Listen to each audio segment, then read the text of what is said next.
à tous, bien-aimés frères et sœurs, nous allons parler de la guerre en Ukraine.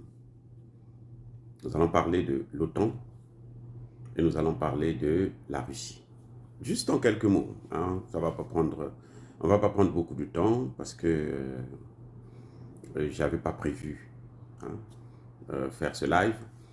Mais j'aimerais qu'on parle un peu de la situation qui se passe en Ukraine. Vous avez constaté depuis un certain temps, la Russie a déjà gagné cette guerre. On vous a dit que depuis le 1er janvier jusqu'à maintenant, l'Ukraine a perdu près de 80 000 hommes. Et on dit que c'est plus que l'année passée dans la même période. En gros, beaucoup de gens vont vous dire que l'Ukraine a déjà perdu près de 500 000 hommes. L'armée ukrainienne, en fait, a déjà été décimée, au point où les Ukrainiens sont obligés d'aller prendre des femmes, des jeunes de 16 ans et les envoyer sur le terrain. Donc la situation est grave. En fait, elle n'est pas si grave que ça, puisque la guerre serait déjà terminée si l'Ukraine avait accepté, si les Occidentaux avaient accepté de laisser l'Ukraine négocier avec son frère russe. Parce que vous savez, ils sont tous des Slaves. Hein? Donc, ils sont des frères. Alors, mais qu'est-ce qui se passe exactement? Pourquoi certains pays, la plupart des pays d'ailleurs de l'OTAN, veulent à tout prix gagner cette guerre? Ils savent qu'ils ont perdu la guerre. Hein? Au moment où je suis en train de vous parler, les Russes sont prêts à prendre Odessa. Odessa et Kharkiv. Kharkiv, c'est la deuxième plus grande ville de l'Ukraine. Et plutôt, oui, voilà, après Kiev. Et en ce moment, Kiev est bombardé intensément parce qu'il ne fallait pas être surpris que la capitale puisse tomber. Mais en tout cas, pour l'instant, les Russes veulent prendre déjà Odessa et Kharkiv. Vous avez entendu le vice-président de la Douma, le parlement russe, qui a dit, non, c'est pas lui, c'est le président Medvedev, l'ancien président russe. C'est lui qui a dit, bienvenue à Odessa. Odessa, nous t'attendons. Ça veut dire que les Russes vont prendre Odessa. Et quand ils prennent Odessa, ben, l'Ukraine n'a plus d'accès à la mer. Donc, on sait, les généraux américains, notamment le colonel à la retraite, McGregor, il le dit tous les jours, que la guerre est déjà perdue pour l'OTAN. La Russie a gagné. On nous montre aujourd'hui des chars Abrams, les léopards allemands, les F-16. Les premiers F-16 qui sont arrivés ont déjà brûlé, sont déjà partis en fumée. Donc, la guerre est perdue. Emmanuel Macron le sait. L'OTAN a envoyé des mercenaires, ce qu'ils ont appelé les volontaires. En fait, ce sont des mercenaires qu'ils ont envoyés sur le terrain. Ils se sont tous fait massacrer. Il n'y en a aucun qui est là, qui a survécu. Tous se sont tous fait massacrer. L'Ukraine avait une base de drones, ça a volé en éclats. Ils commençaient à fabriquer des drones et autres. Ils ont tout détruit. Les Russes ont tout détruit. Donc, mais pourquoi continuer à faire la guerre quand on sait qu'on a déjà perdu? Parce qu'il y a des intérêts colossaux derrière, y compris le continent africain. Eh oui, le continent africain est très important pour l'OTAN, parce que vous savez très bien que la richesse que l'OTAN a bâtie, on les appelle pays riches, tout venait de l'Afrique. Ce que vous voyez, la Maison Blanche, l'Élysée, la royauté anglaise, Tout ça, la révolution industrielle, c'était avec les matières premières africaines. Voilà le vrai problème. Donc l'Afrique est au cœur de cet enjeu. On est puissance que lorsqu'on arrive à combattre une autre puissance. La France ne peut s'affirmer comme étant une puissance au niveau mondial que si elle arrive à combattre la Russie, par exemple. La France, voyant qu'elle ne peut pas combattre la Russie toute seule, qu'est-ce qu'elle fait? Elle attire les autres pays de l'OTAN vers une guerre. Mais elle, c'est pour son intérêt. Parce qu'elle a pris tellement de chaos, elle est en train de prendre des coups tellement forts en Afrique, qu'elle se dit, il vaut mieux faire la guerre avec ces gars. Mais elle sait qu'elle ne peut pas.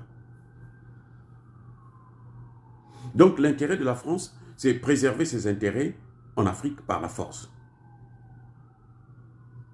Comment la Russie en est arrivée là? Vous savez que c'est la Russie qui a arrêté, qui a stoppé la guerre en Libye. Les Occidentaux voulaient continuer à bombarder. Ils allaient détruire la Libye complètement comme ils ont fait avec l'Irak. C'est quand la Russie est rentrée en jeu que ça s'est arrêté. Après, ils sont partis, comment vous appelez ça, en Syrie. Ils ont bombardé le jour que les Russes sont venus. Ils se sont dit, bon, on va vous affronter.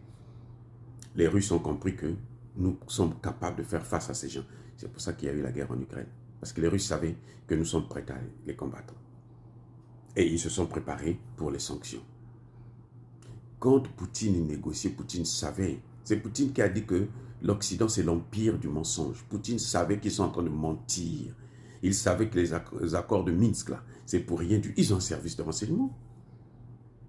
Mais pendant qu'eux, ils se préparaient, mais Poutine aussi se préparait pour cette guerre. Sur le plan économique, sur le plan alimentaire, sur le plan industriel.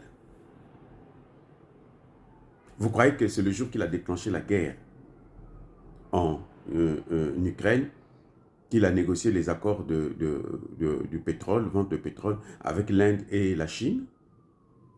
Soyons sérieux. C'est des accords qui existaient déjà. On avait mis ça en stand-by, que ça va commencer à partir de telle date. Ces accords-là, ça prend des semaines, des mois pour les négocier. Vous le savez très bien. Ce n'est pas en une journée. Donc, Poutine aussi se préparait. Mais il se préparait pourquoi? Parce qu'il avait l'information, il savait que les autres sont en train de se préparer. Donc, moi aussi, je veux me préparer. Les deux qui se préparaient là, maintenant, ils s'affrontent.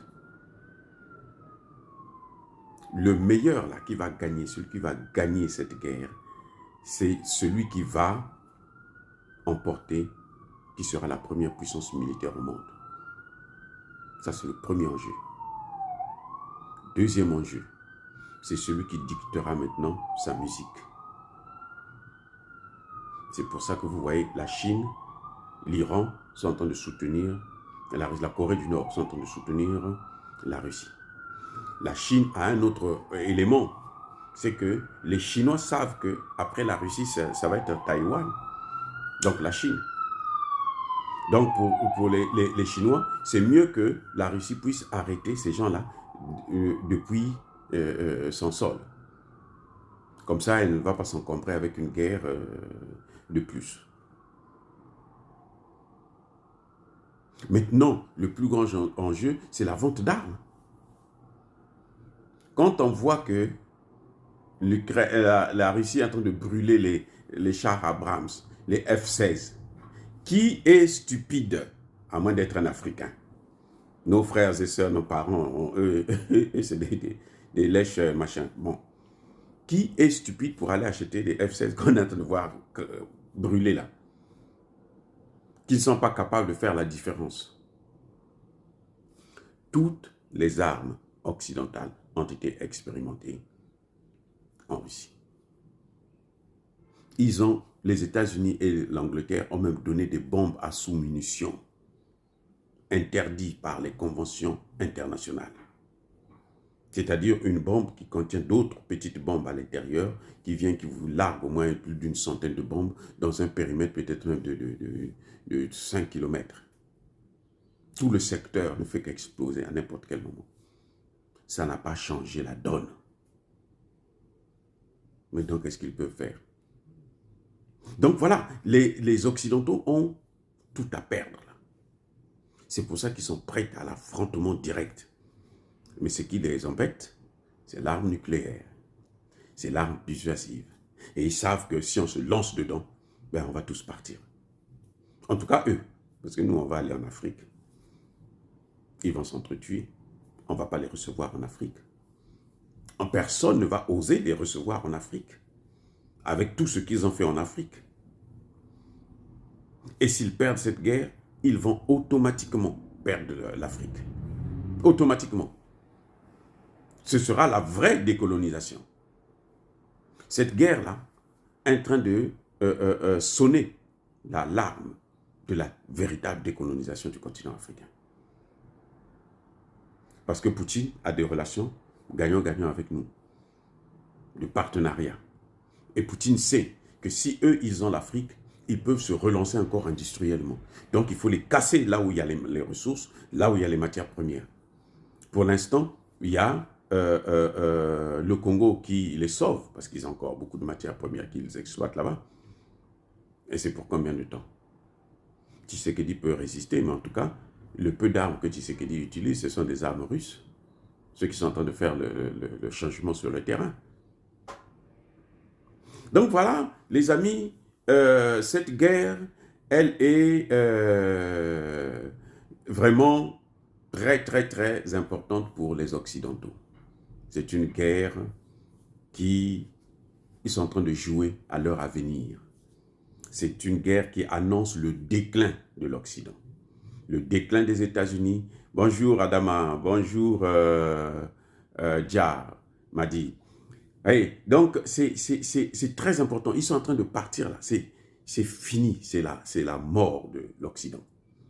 C'est la mort de l'Occident. Parce que eux, ils ne peuvent pas vivre sans l'Afrique.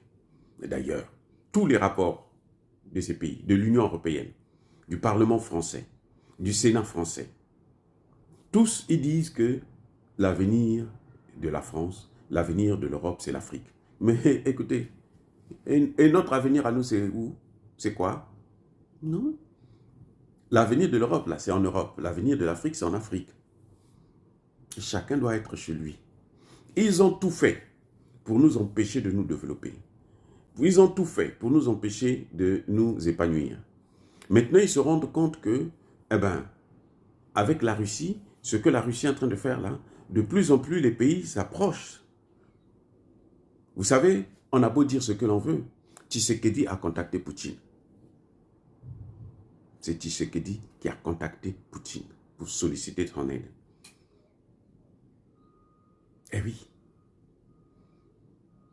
Et Poutine a accepté. Mais Tshisekedi ne peut pas le dire ouvertement parce que c'est comme s'il affrontait directement les Occidentaux. Mais il est en train de les affronter quand même. La ville de Windy vient d'être récupérée. C'est un point. Alors qu'ils ont pris ça il y a 2 semaines à cause de la trahison.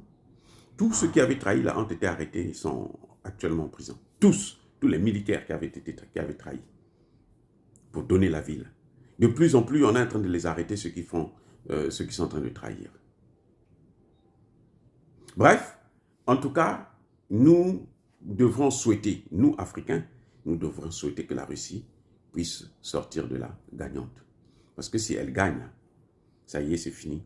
Nous serons désormais libres.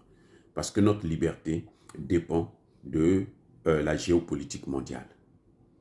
Tant qu'on est dans cette politique unipolaire où les Américains gouvernent, nous sommes les derniers de la classe, les dindons de la farce. N'importe qui peut venir nous écraser et ils vont le faire tout le temps, sans ménagement, sans pitié.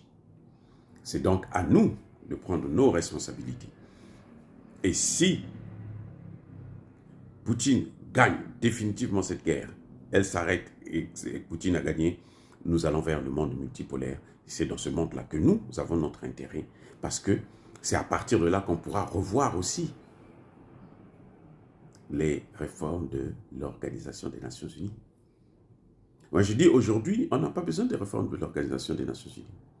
Si c'est l'OTAN qui gère l'Union africaine, l'OTAN, la CEMAC et les autres institutions sous-régionales africaines, ben, on n'a rien, même si on nous donne 10 droits de veto, ça servira à rien, parce que ce seraient des droits de veto en plus pour les Occidentaux. Donc, notre avenir, là, c'est que cette dédollarisation arrive à son terme, jusqu'au bout, qu'elle se fasse, et que ben, on rentre dans un monde multipolaire où chacun pourra avoir quelque chose à dire, son mot à dire.